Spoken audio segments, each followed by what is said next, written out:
So I accidentally got pregnant. I know 28 years old is a very normal age to get pregnant. Like a lot of people my age are like trying to have like their second baby. But for me, this felt like a teen pregnancy. What do you mean I'm pregnant? What? I'm gonna have a child? What? Which is made even funnier by the fact that I'm a labor and delivery nurse and I literally know what to do next, but girl, you can know a lot and still know nothing. I found out May 29th, May 30th. I had just gotten back from Chicago. I had just seen Beyonce. I was just twerking at the Beyonce concert and I was like, my boobs, they hurt a little bit. I get home, I'm like, okay, my period's 5 days late. That's the latest it's ever been. I track my period to a T. I know when my period is gonna come. I know when I'm ovulating. I know everything about my little cycle. I was like, okay, I've been late before, but not this late, and my boobs have never hurt this bad. I feel like I should take a pregnancy test. I feel like 1 + 1 might be equaling 2. Or in this case, 3. But I don't really know. Let's see. Maybe I'm just stressed because I've been traveling. I have a yoga teaching interview that day. I'm like, okay, there is no way in hell I'm taking this test before my yoga teaching interview because if it's positive, I know I'm going to spiral and I can't spiral before an interview. So I did my interview, I killed it, got the job, and then I bought a pregnancy test on the drive home. I'm editing this, but I realized that on the drive home, I took a picture of my dashboard because it was 33,000 miles, 333, a bunch of threes, okay? And 333 has always been my boyfriend and I's angel number. So driving home from the interview on the way to buy the pregnancy test, and that was my dashboard. Take that as you will. And my plan, okay? My plan was perfect. I was gonna pee on the stick, not look at it, and then look at it when Sam got home. So I go in the bathroom, I bring Bean, my dog, in there because I'm like, I need a little moral support here. Pee on the stick, the second a drop of pee touches the stick, the first drop, that shit's positive. Oh my God! Don't even have time to set it down, to not look at it, nothing, no, positive. I think I screamed. I think I went, ah! Oh my God. My heart is beating so fast. Oh my God. Oh my. I know I'm shaking so much. Oh my God. Oh my God, I need Sam to come home. Oh my God. I set it down.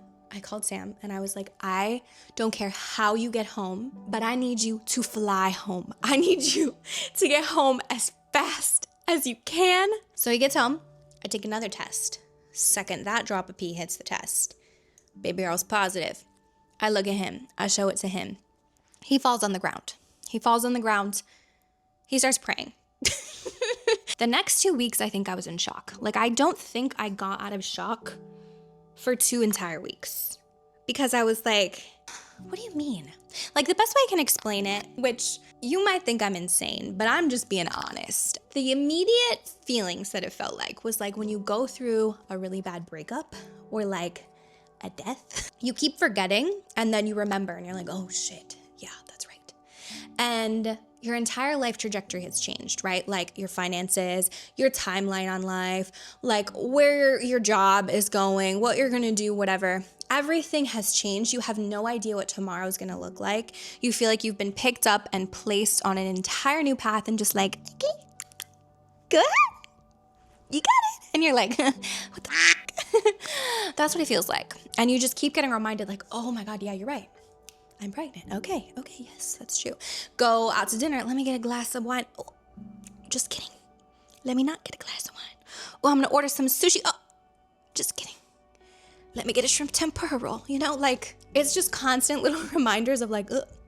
And honestly, if I have to be so for real with you, what I felt initially was betrayed.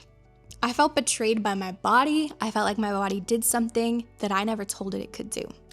Like it did something without my consent and it really with me.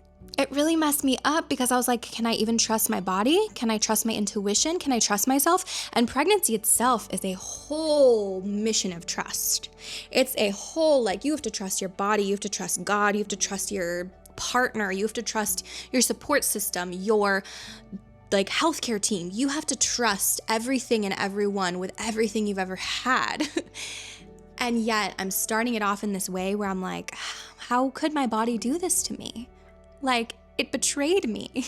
And it betrayed me because I was actively trying not to be pregnant, which is such like, again, people don't talk about this. So like when I'm Googling like, I'm reading Reddit pages, and Reddit pages are comforting me. But like when you go through TikTok or Instagram, like it's everyone saying the same thing over and over again, buying the same $20,000 crib and the same onesie collection and saying the same things and doing the same things. And it's just exhausting when you're not feeling that way or doing those things and your life doesn't look like theirs does. Like it's very isolating. So yeah, I felt betrayed. I also felt invaded.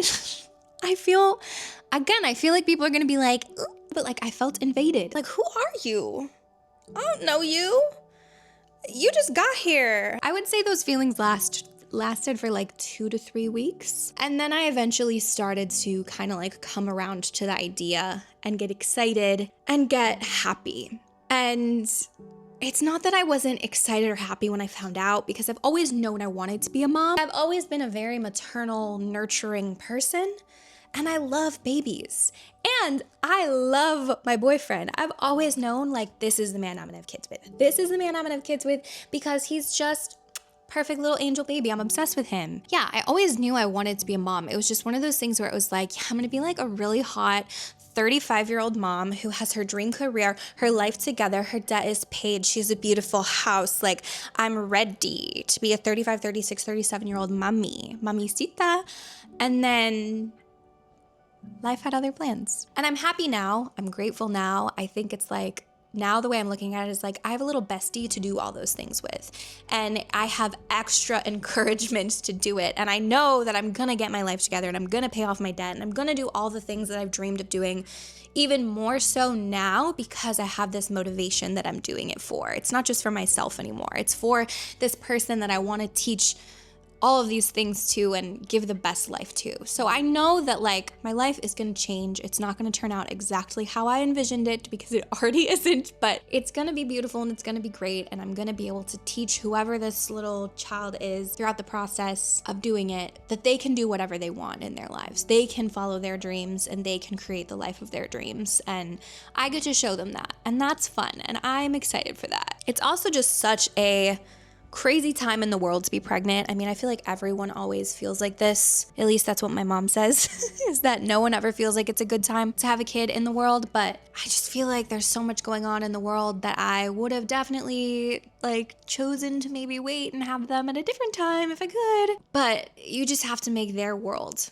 as good as you can, even if the outside world's a little hectic and crazy. Excuse the weird location. I'm folding my laundry and literally sitting on the floor. Laundry is one of those things that's like very meditative for me. So I feel like it allows me the time and space to just think and process in different ways. While I may not have necessarily chosen this journey at this time consciously, I do think subconsciously I did. And I also think I know on a subconscious level that I am so ready for this in a emotional and spiritual standpoint. I'm ready for the lessons that having a kid is going to teach me. I'm ready for all the ways that I'm going to grow as a human being. Life as a mother doesn't have to become only about a kid. A lot of it becomes about a kid. Yes, that's going to be a huge important part of my life. But I still am me, and I still am going to have an identity and a career and a life and a journey, and it's just going to bring more to my journey. It's just going to help me grow more in my journey of all of that. There's never a perfect time for anything. There is never the right moment for anything. It just, things kind of happen as they do and when they're meant to, and I've always believed that. And when I think even about like meeting Sam or moving to Miami or any of these things that I've done in my life that have turned out to be so great, they all happened at a time where if you looked at things logically or like textbook wise, it was not the right time. It was not perfect timing. I should have waited to move to Miami. Sam and I started dating long distance. That like wasn't the most easy decision, but all of it worked out so well and made me who I am. And I know that this is just another aspect of that. I think a lot of times life kind of prescribes what we need to grow in order to be like the next version of ourselves, or what we need to heal. That is how I'm choosing to look at this. This found me because I'm ready, and because for whatever reason, this is the next way, the next necessary step in order for me to grow in the ways I'm gonna grow and heal in the ways that I'm gonna heal and become the person that I'm meant to become. There's never a perfect time. There's never a perfect situation. There's never a perfect scenario. I'm gonna learn, I'm gonna grow, I'm gonna adapt, and my life is gonna change significantly, and I know that. And I'm actually ready for that. I think when I first found out, I was so scared because I thought of motherhood in this way of like, well, now my life is gonna look exactly like what I think a mother's life looks like. It's not gonna be creative. It's not gonna be inspired. It's not gonna be authentic. It's gonna be for bake sales and Girl Scouts and whatever, like all of these very traditional, normal ways of looking at motherhood and what I sort of perceived motherhood to be. But at the end of the day, motherhood just means you are a mother. Bitch, I'm a mother! No drama! There's no specific way you need to do it. You can do anything, however it is that you feel is best. It's just about letting yourself actually feel confident in doing that and not letting the fact that other people do things differently or other people say this about that or this is what's traditional or whatever. None of that has to be anything that you even listen to or pay attention to. And none of that has to affect you. I was watching a Nara Smith interview and she's being interviewed by Jay Shetty. And she talks a lot about how people like criticize her for having kids so young because they're like, well, you should be at a club. You should be doing this. And she's like, why are you prescribing that onto me? Like, I don't even want to be at a club and I don't even want to like do any of this. And so they call her like a trad wife and this. And she's like, no, I'm not that either. Like people will always put you in boxes that makes them feel more comfortable. But at the end of the day, you have to figure out what's best for you, figure out what's the right timing for you, figure out what's most authentic to you, and just do that and understand that, yeah, people might see it and not understand it. They might see it and judge it. They might see it and say something to you or say something about you to someone else, but none of that matters. What matters is that you're living authentically, because the second you stop living authentically and you start living in a way that's just meant to please everyone else, that's when you end up miserable. I went on a tangent, but that's the tea on that. Want to say goodbye, Mr. Bean? Say goodbye. Say I'm Mr. Bean. And I'm going to be a big brother. I love when dogs sniff microphones.